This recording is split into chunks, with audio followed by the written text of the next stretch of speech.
one impossible task, and God himself would come down. God wanted to live among his people. But first, one man had to build a place where God could live. Every detail had to be perfect, and every measurement mattered. One mistake could ruin everything. But who was the man trusted with building a place for God? And what would happen if he messed up? To answer that, we have to go back to the beginning of Bezalel's story.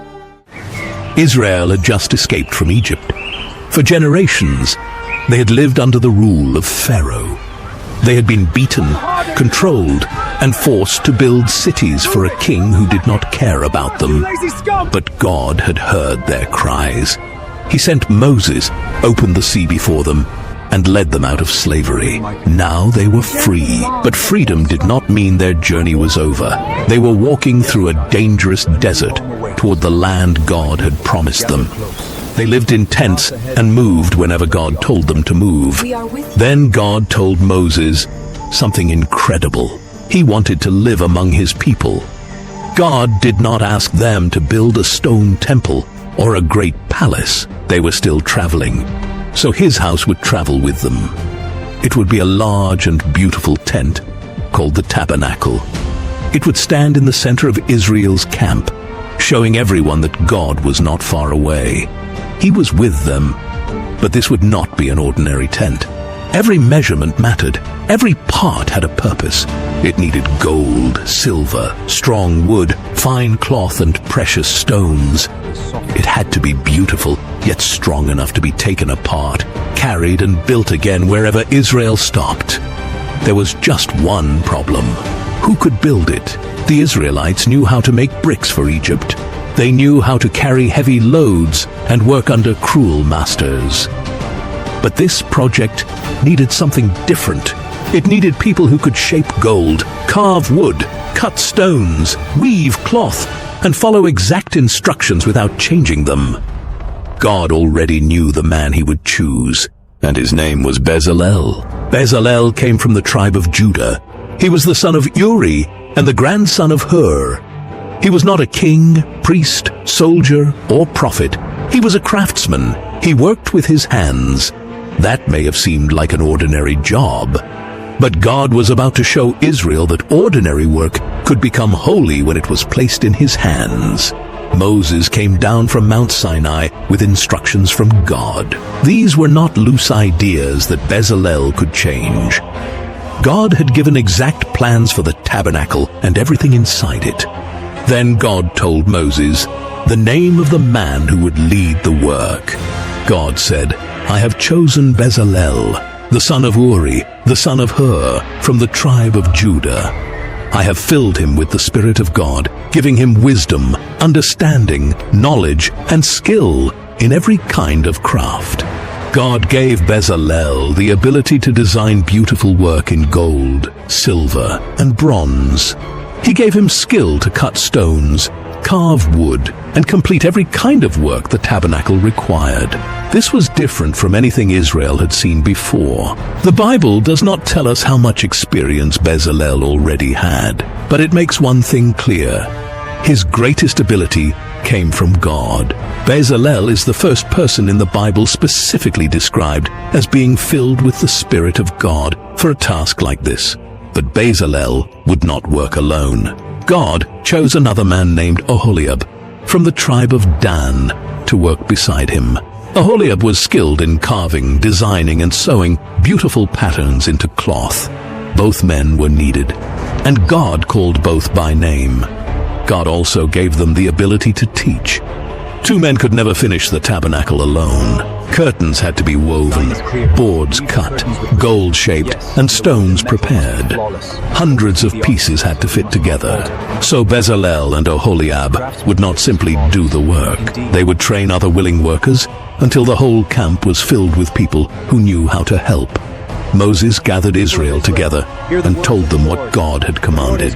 He announced that Bezalel and Oholiab had been chosen to lead the work. Then he asked everyone with skill and a willing heart to join them. But workers were only part of the problem. They still needed materials. There were no markets in the desert where Moses could buy gold or fine cloth. There were no forests nearby filled with perfect wood. Everything needed for the tabernacle had to come from the people themselves. So Moses asked Israel to give. He did not force them. Anyone with a willing heart could bring gold, silver, fine cloth, animal skins, or wood. At first, perhaps no one knew if there would be enough. Then the people began to come. Families stepped out of their tents, carrying what they could give. Some brought gold earrings and bracelets, perhaps the same treasures the Egyptians had given them. Others brought silver, cloth, skins, or wood. No single person could supply everything, but each person brought a part. The gifts kept arriving the next morning. Then they came again the morning after that. Soon, piles of material stood near the workers. Bezalel and his team finally had what they needed.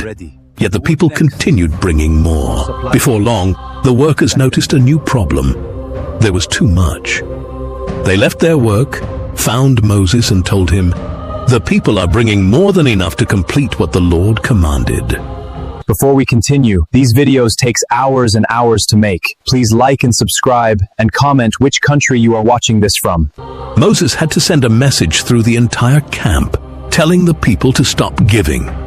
The people who had once been slaves now gave so freely that they had to be held back. With the materials gathered and the workers ready, Bezalel began.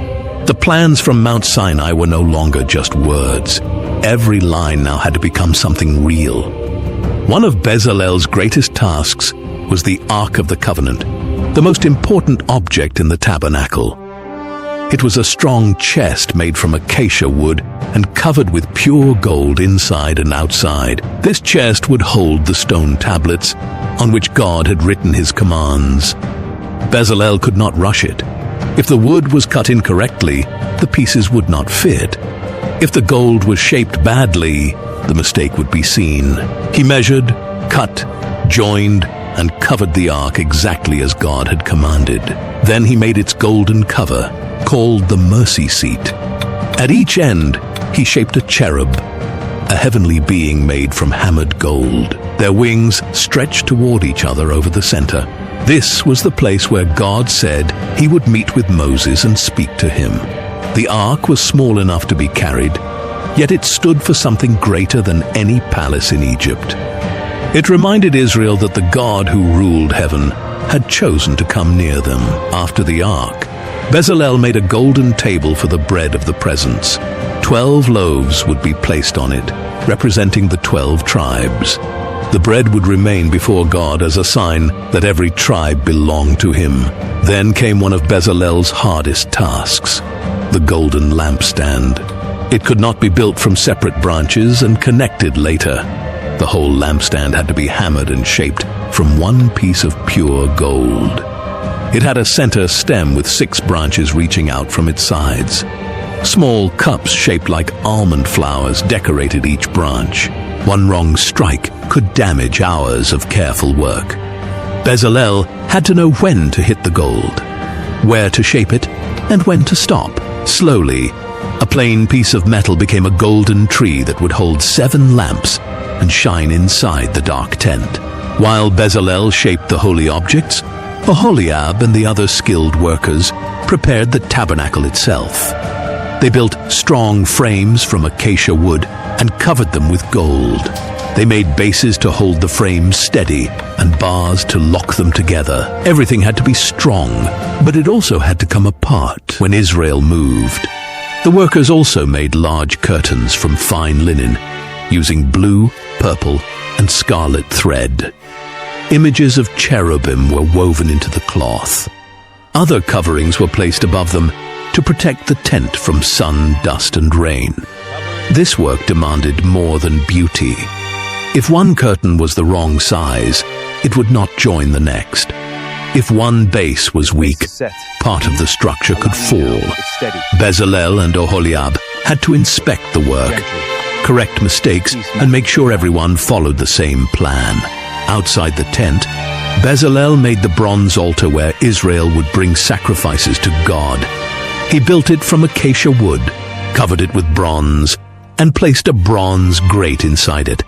At each corner, he formed a horn as part of the altar itself. The altar stood in the courtyard before the entrance to the holy tent.